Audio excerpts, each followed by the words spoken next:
afternoon all, and thank you very much for coming out today, and to VCOSS for hosting this event. I represent the Jack Brockoff Foundation, which was established back in '79 when the late Sir Jack Brockoff was alive. Brockoff comes from the Brockoff biscuits, which is now Arnott's biscuits.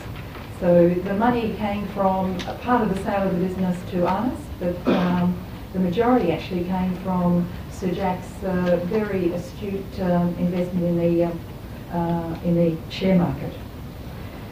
We've distributed since '79 about $81 million in grants. The last 4 years we've averaged between $5 and $5.5 million a year. The grant sizes range from, this is going to sound a bit bizarre, but 1,000 up to 5 million. $5 million was the largest ever grant that we have given out, and that was a 10-year commitment which we've only recently made in November of 2008. We have a focus on Victoria only. The underlying area of interest has been disadvantaged and disability, and we cover that in 3 broad program areas, but a little bit like Chris, there's not really a project or a need that we haven't considered, but we try to look at it in 3 broad groups, which are children and youth, health and medical, and community support and development. So, as I say, a very broad range.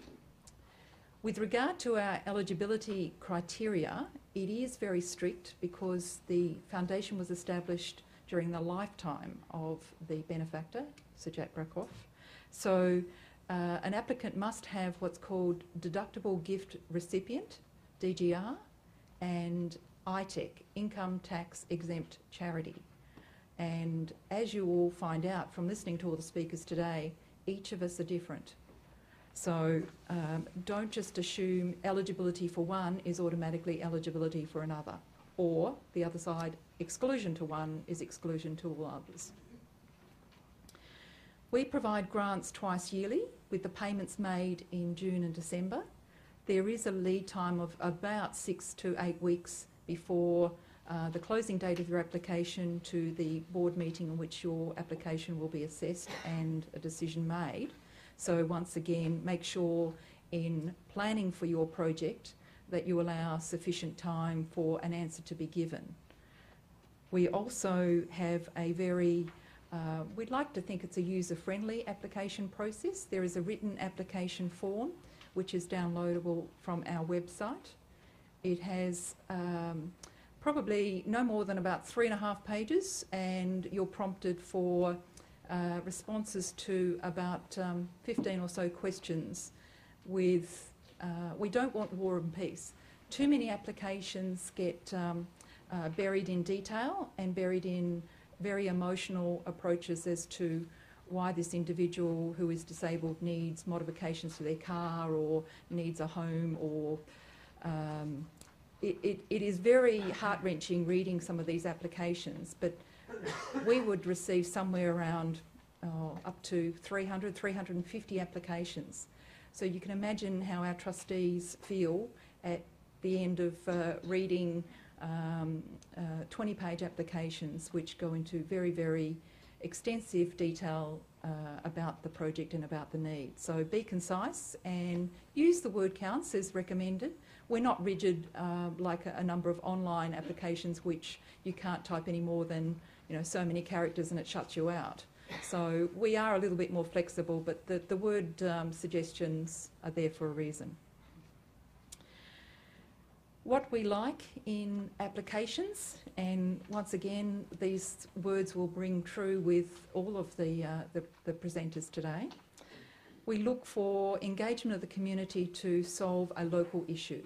So in other words, it's not an organisation who's sitting in Melbourne who's going to tell people in Morwell how to address their youth issues. So we do look for that involvement. We look for the employment of or engagement of community volunteers. Gains lots of ticks in our directors' eyes. We also look for collaboration with other like-minded organisations or organisations dealing with the same cohort of clients as your organisation is. We would like to see some evidence to base the need of the project or the outcomes of the project. And we'd like the project to address a broader number of people. So in other words, we don't fund individuals or very small groups. You might have a wonderful program that will benefit 5 people living in a particular very small community. They will tend not to be a high priority. So the broader the group, the more the engagement of other organisations similar to yourself and the other partners, such as local government, such as it might be service organisations like Lions, Rotary might be engaged to provide their personal time to put up a community gazebo or a community kitchen or a garden at a school. So they're very attractive qualities to us when we're looking at the application. We'd like the budget to be fairly stated. We don't expect people to do things for nothing. What we do look at is the cost of engaging consultants. We expect to see that there is a cost for evaluation or that a partner of independence is brought in to evaluate the program. And we look to see where or how you're going to disseminate the results of the evaluation. So it's one thing sort of having a wonderful outcome and that you've learnt certain lessons by operating that particular program, but for you not to share that amongst your colleagues, we believe is very short-sighted and not community-spirited. What we don't like, I've mentioned possibly a few things with the narrow focus. We don't fund straight salaries. However, we will consider a portion of salary. We don't look at funding rent or operating costs like electricity. We have funded some fit-outs. In fact, the room you're sitting in today, we assisted Lifeline with this room because it was very attractive to us that they presented a very compelling argument that this facility could be used by the broader community. And it was launched, I think, last week or the week before. So it was terrific that I was able to come today and actually see it. Computers is another no. We had funded computers in the past, but these days there are options with an organisation called Donatech. And if you take this name down, it's DONORTEC. And they provide free software. It was established by Bill Gates, Microsoft, and our organisation has benefited.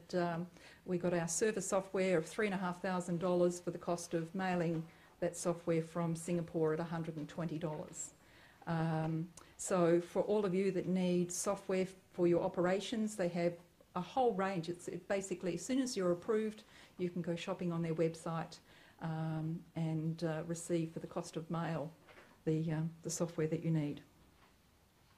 This is another message you'll hear from all of us. Call us. We're very approachable, as Chris said. We don't have two heads. We're not going to snap at you by calling. What I would do beforehand, though, is look at our websites. Look at what we like funding. There'll be stories about previous projects. Have a look at the application form if there's one on the website. So get yourself mentally prepared for that conversation, for the questions that are going to be asked of you.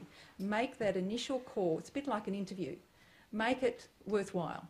Don't just pick up the phone and say, I'd just like to introduce myself and tell you about my organisation, because we're very busy people and we run very lean operations, and we like to make the most out of that phone call. Because if we can't help you, we're very well connected.